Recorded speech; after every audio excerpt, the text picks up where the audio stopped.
Let's go. Ball facts coming back at you again, and we gonna give you the facts. Okay, we gotta go into this segment on ESPN where they went in on Lavar. Whitlock took this opportunity very serious. Let's watch. I want to ask you guys, should Lavar Ball just focus on being a father? Yeah, that would be great. He might have to read a book first. Why don't you read a book on respect? And then we gotta see what your definition of being just a father is. Because if you think just being a father is being at home, you got another thing coming. But before I get too deep into this, I want to show everybody the piece that this whole segment is about. They watched the Facebook show, then they made their comments, and we got to get into it as well. Man, the media was talking about some bull the other day. They said, "Ma'am, Lavar, you need to be just a father." I said, "What is me and Zoe supposed to talk about?" I said, "I ain't never talked about no birds and the bees and all that." I said, I talked to him about two things: big baller brand and basketball. I mean, the man just said, I talked to him about basketball and big baller brand. Yeah. Sounds like a business manager. Yeah. That sounds like an agent. Yeah. No, you sound like a hater. This is obviously a case of a man that doesn't know how to express his feelings. And that's a common case. We've seen Lavar on the Facebook show ask him about Denise, ask him about his baby. Just stop. There are millions of men who don't know how to express their feelings, whether just because their dad didn't help them do it, the generation they were in, the culture they were in. I mean, just many different cases where men don't come out good with the gushy stuff. And they just thought they'd make an opportunity to bash Lavar. But obviously, he teaches his kids about loving their family, about respect, about hard work. We just seen it on so many levels, so many interviews, so many Facebook shows. Like, come on. We got to respect the latitude of what a father is supposed to instill in his kid. And some of that, if not a lot of that, needs to be uncomfortable. I'm going to take it a step further, because what they're saying is a father is somebody who just stays out of their business after they're 18. Does not make sense. Let me give you guys a little insight on the wealthy families and what they do with their children. When they make them trust fund babies, they do not give them complete control over their funds until they're like 30 years old. They're giving them time to get experiences, time for what they instilled in them to manifest, time for them to mature, and then give them all of it. You're not supposed to just kick your kids out at 18 and say, well, bye-bye. No, parenthood, motherhood, fatherhood goes on, because now we take the elders and we put them in a nursing home and we don't get their wisdom. We're missing out on these things. But Lavar, not just raising them up and training them, no, at 18, 19, 20, 21, 22, still being there in their meetings, helping and guiding. There's nothing wrong with that, because he has their best interests at hand. And some people will say, wait, if you don't let your son take $100 million, then you're not for his best interest. You guys don't get it. Money is not the end all be all. There's tons of wealthy people who are not happy. He's trying to teach them how to get the money, stay loyal to his family, and be happy at the top, and create the generational wealth that goes beyond $100 million. Now, what he's saying is fine as a father.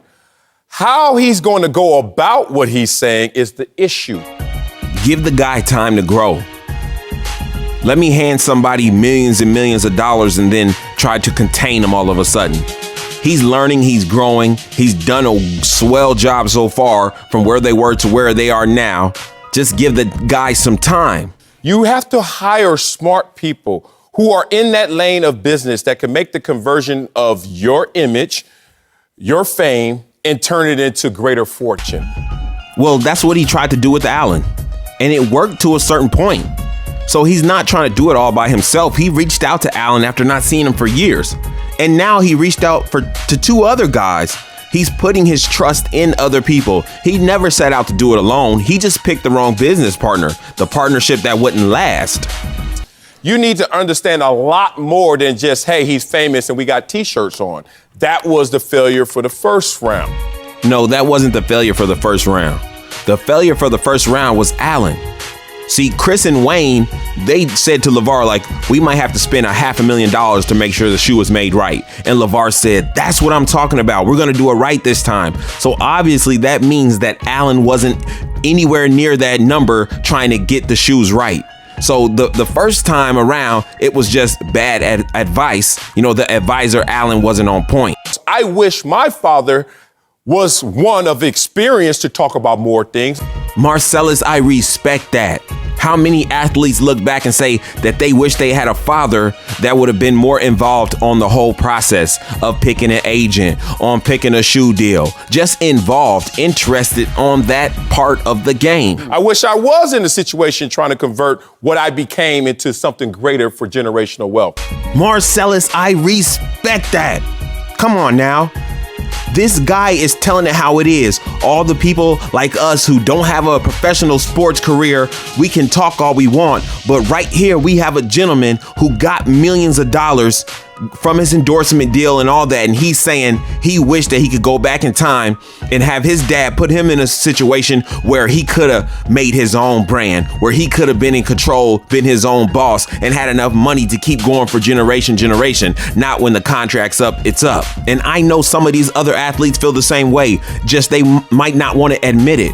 I know they got to be thinking like, man, look at my game. Look at what I've done. I could have built a brand on my own. He says, I talk to him about basketball and big baller brand. Not I talk with him. Now you're splitting hairs. The man gave Lonzo 51% of the company, and you think that he doesn't want Lonzo involved? He just wants to talk to him? You're splitting hairs on his words, but actions speak louder than words. He doesn't care what Lonzo or LaMelo think. That's why he's trying so hard to get the clothes up to tip-top shape and ask their input on what designs they like. He doesn't care what they think. No, he probably doesn't care what you think. As a parent, you always want your children to make the best decision.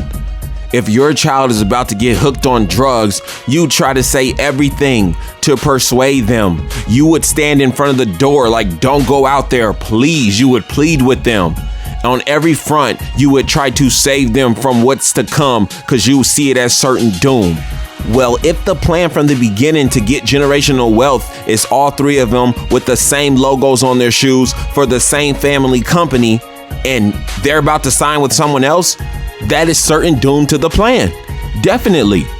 Don't you see, like, it's one thing to be just rich or really stinking wealthy, and that's what Lavar's trying to do, not just for himself, but for the generations to come. And there's some ways that you can do that with like surefire assets, surefire investments. And he's like, we have a foolproof investment right now. LaMelo comes in, Lonzo's getting better, we get Jello in. If all three of you guys are in the NBA and you're wearing the logo and you're balling out, this business has no choice but to boom. It's proven.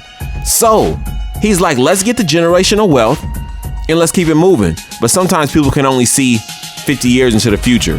Lavar's literally trying to, like, when he's gone, that they look back and be like, man, I'm glad he did that. I'm glad we didn't just sign a shoe deal. I'm glad that we got a company, a business that goes on forever.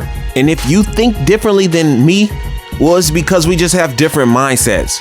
There's a mindset about ownership versus being an employee. There's a difference in, just cashing a check that somebody writes for you and writing your own checks.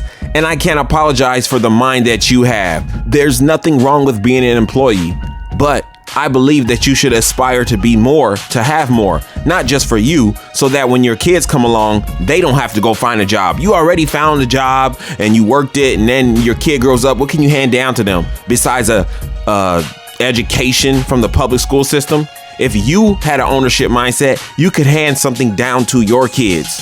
You saw the look on Lonzo's face. He can talk all he wants about the grand plans. It could be the greatest business plan ever. Lonzo's not having any of that. That is scary and sad at the same time. This guy is so confident that Lonzo will say no matter what, even if Lavar's plan is pitch perfect, no holes in it, and he shows them that Lonzo's just gonna say no. Why are you so confident that this family will not stick together? Whether he's going to be a father or not a father, he's got to figure out how to have a relationship one way or another with his kids. Stop it. He's gonna be a father. He's been a father. He is a father. Don't even put that question out there. And all of the parents in the world have to figure out how to have a relationship with their kids when they go through teen years and they get older and you butt heads. Just cut it out. You're not making it any easier with these segments that you guys are doing. Whitlock, if you really thought it was that bad, why don't you call them up personally?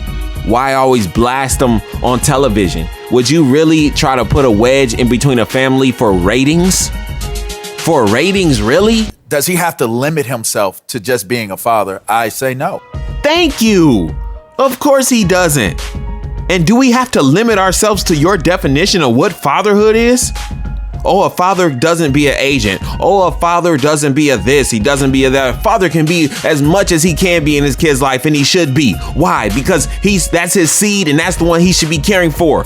You got a responsibility to lead him and guide him as much as he can. Well, once he's 18, he's out the house. He's not his father. No, that's his father for life. For life. The son should always respect the father for life. I don't care if he's in a nursing home and he's got old timers. It don't matter. What's your definition of a father?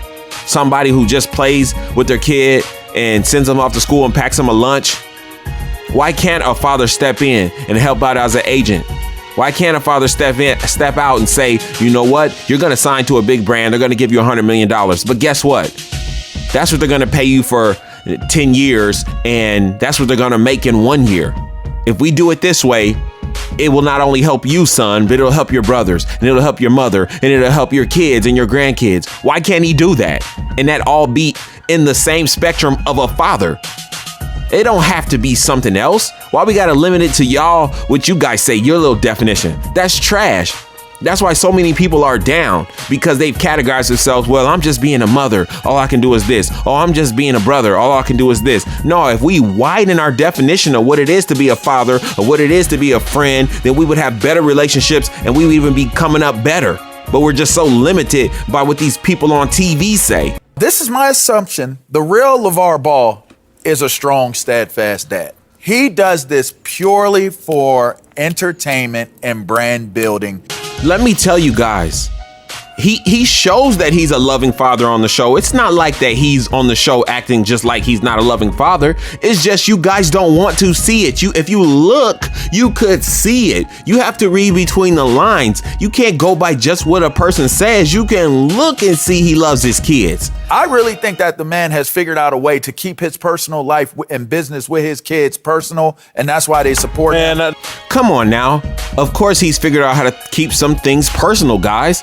He's in control of the Facebook show, so when he says, no, I'll cut the camera off, they do it. We got to judge on the facts. Lonzo's looking at his dad like, man, I got to put up with this again. Stop talking about you judging on the facts. You might have a bald head. You might be telling bald-faced lies, but you don't know nothing about bald facts. My father, number one things I remember are the little life lessons he taught me that didn't have a damn thing to do with athletics. Stop it, Whitlock. You think this man hasn't talked to his kids about other stuff? Just because that one little segment? We've seen tons of interviews where he talks about the boys respecting their mother and the boys with their grades, and just stop. Enough is enough. And then you want to compare him to your father and start judging. My father did like this. My father was better like that. I'm sure we could go through your life and find things that your father didn't do as good as Lavar and anybody else. Like, why just start comparing and judging? The man is giving a wholehearted effort, the best he can do to be a father. That's all we can ask of people. The best job that you can do to be a father. Some people don't have a father. They didn't even try. So that is why we commend him. Because that's just his responsibility. It's like, well, that's his responsibility. No one should give him a pat on the back for that. That's the same reason people get raises at work, because they're doing their job. I just listened to a man say, I talked to my son about basketball and Big Baller Brand, and it breaks my heart. This is not what young black men or any child needs. It does not break your heart. You seen that and it wet your whistle. You were happy. Yes, I get to get on there and go on Lavar again. If it broke your heart, you'd reach out and try to do something that really would help, not bash on TV and make the situation worse. I'm tired of that false, hypocritical, I feel bad about it mess. Stop it, because it's fake. It's phony. You don't care. You're not trying to support them having a good relationship. You're just trying to magnify anything that shows they have a bad relationship. You are part of the problem and not the solution. So feel bad for that. Feel bad for what you're doing. we can't make full assumption that this is the only way that he has gotta conversation. take him at his But word. no, you That's taking the him at his show. entertainment That's the value. show. And that could be shtick. Thank you. Finally, somebody on the show with some common courtesy, common decency, common respect for somebody else. Whitlock, you just must have been expecting for them to be like, yeah, he's trash, he's garbage, he's a bad father. No, you're looking at a Facebook show and then you're trying to judge his whole relationship with his kids and who he is. He need to read a book on fatherhood. What? The disrespect, the audacity of this dude on this show. Oh my gosh. Kids don't learn as much from what you say, but what you do. Thank you. Thank you. You guys on the left, thank you. What has he done? Put his whole career to the side, chose a certain type of wife, picked up a new career to train his kids, dedicated hours upon hours. Look at what he's done to show them that he loves them, to show the dedication of this is how you help your kids. How many people would have loved for their parents to show remotely any type of commitment like that to them?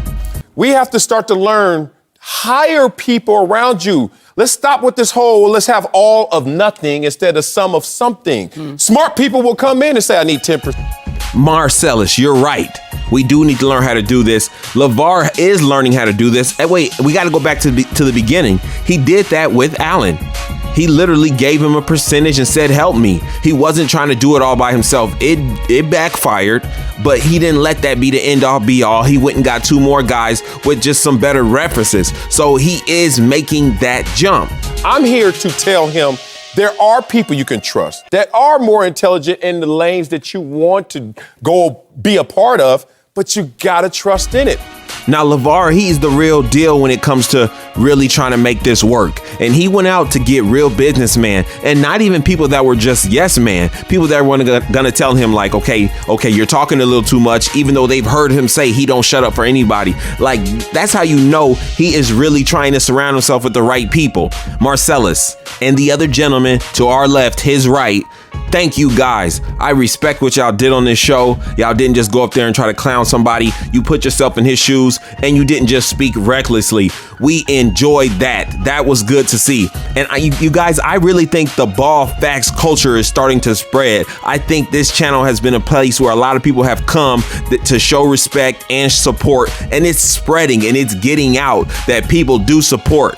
Now let's take a look at Chris and Wayne, the new guys that Lavar has brought on the team, and really what they're trying to do to help Big Baller Brand, because they really are trying to help. Chris and Wayne are showing us all the new merch that we're going to have for the pop-up shop in Australia in just a few weeks. I'm excited and I'm afraid at the same time. Lavar is frankly honest, almost to a fault. In the past, that's definitely been a challenge. It matters now.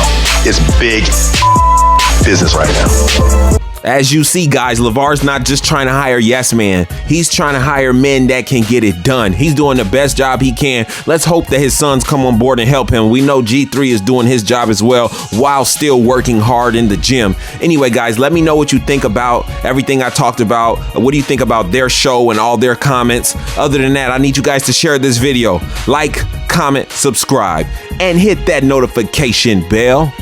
Ball facts again. Peace.